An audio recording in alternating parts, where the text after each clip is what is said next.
You're a kid in a kid's body, but you're not a kid. I am a kid. You're a big girl. It's not my birthday. I'm still 4. When you're 5, you're a big girl. No, I'm not 5. I'm 4. I never grew up. My name is Peter Pan. Don't listen to her. She's got influence. My mother always said I was Peter Pan. You would be.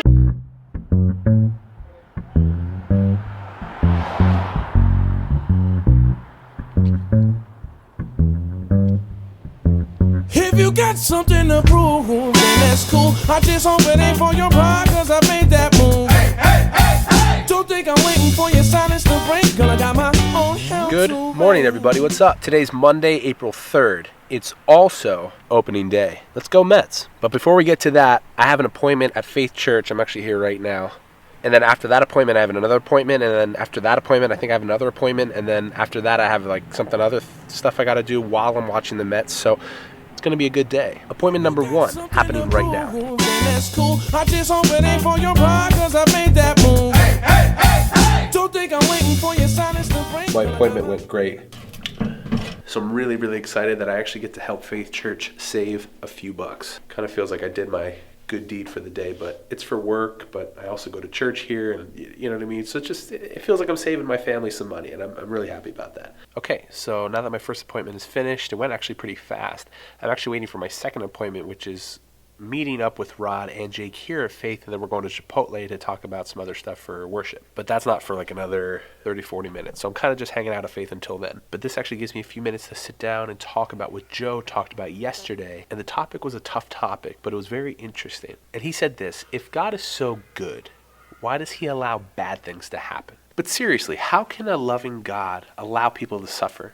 It's a question that I think a lot of people ask. And Joe tackled it this way. He said, all right, well, if we're going to talk about suffering, why don't we define suffering? And the actual definition of suffering is this: suffering is the painful result of evil. All right, what's evil then? Evil is the absence of good.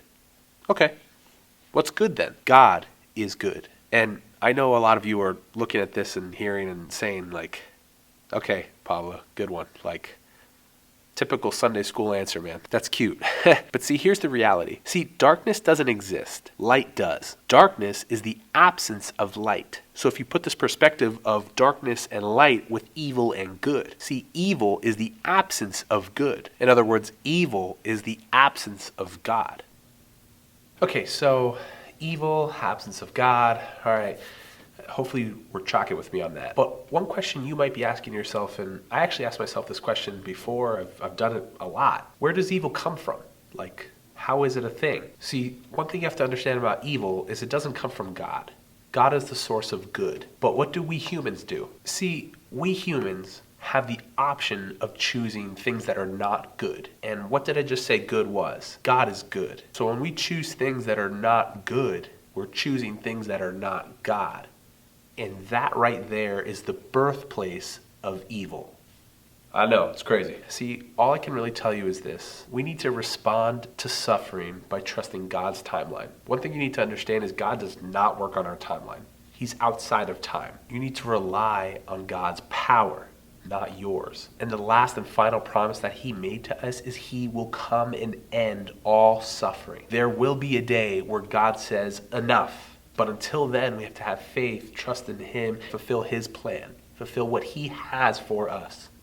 So, with that being said, it's just about time to meet up with Rod and Jake for lunch. We're headed to Chipotle. Really excited. Let's go Mets. If you got something to prove, then that's cool. I just hope it ain't for your pride, cause I made that move. Hey. Don't think I'm waiting for your silence to break. Some of you might be asking why Mets, and I'll tell you the little backstory as to why I like the New York Mets. So I have a great friend of mine by the name of Paul. And about 2 years ago, when Paul and I became friends, the first thing I learned about him was that he loved the New York Mets. I mean, I'm telling you the truth. Like, he has every hat that they have. Every time I came over his house, the game was on. Every time I turned around and I blinked, he was in Queens, New York at Citi Field watching the Mets live. I mean, he is the biggest Mets fan I've ever met in my life. Biggest sports fan, actually. But with that being said, because he was such a big Mets fan, and me just being friends with him, before I knew it, I was watching the games with him, I was going to games with him. Then all of a sudden I knew the players, and then I found myself actually getting into the games, and I bought a hat, and now I have a jersey, and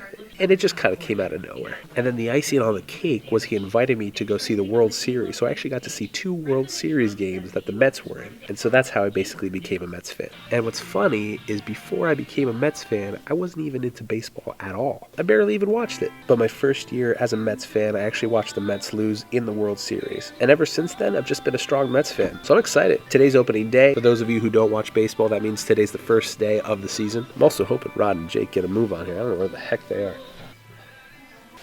Alright, it's 12:30 and I don't see them anywhere. On the plus side, the Mets play in about 30 minutes, so that's exciting. That's cool. I just hope it ain't for your pride, cause I made that move. Don't think I'm waiting for your silence to break, girl, I got my own hell to raise. I'm in this simple situation with this girl that we call just a thing that I like to quote great. In between what we won't say and what we say, I mean, Just getting some gas. This gas pump doesn't have one of those like self-holding things. That's like the equivalent of having pants with no pockets, or even a car without cup holders. It's like, why would you even bother? that's cool. I just hope it ain't for your pride, cause I made that move. Don't think I'm waiting for your silence to break, girl, I got my own hell to raise. I'm in this simple situation with this girl that we call just a thing that I like to quote great. In between what we won't say and what we say, I mean, I'm saying what I'm saying, but the fact that we don't say all we think has me thinking, no head. Okay, made it home. Quick wardrobe change. Ready? Yeah, all set. All right. So we're in Emmaus, Pennsylvania. It's about 6:30 p.m. We have training in about 30 minutes, and yeah, I think we're ready to go. Right? Yeah, focus, ready to go. Laser. Laser focused. And it's locked. And locked out. That's cool. I just hope it ain't for your pride, cause I made that move. Don't think I'm waiting for your silence to break, girl, I got my own hell to raise. I'm in this simple situation with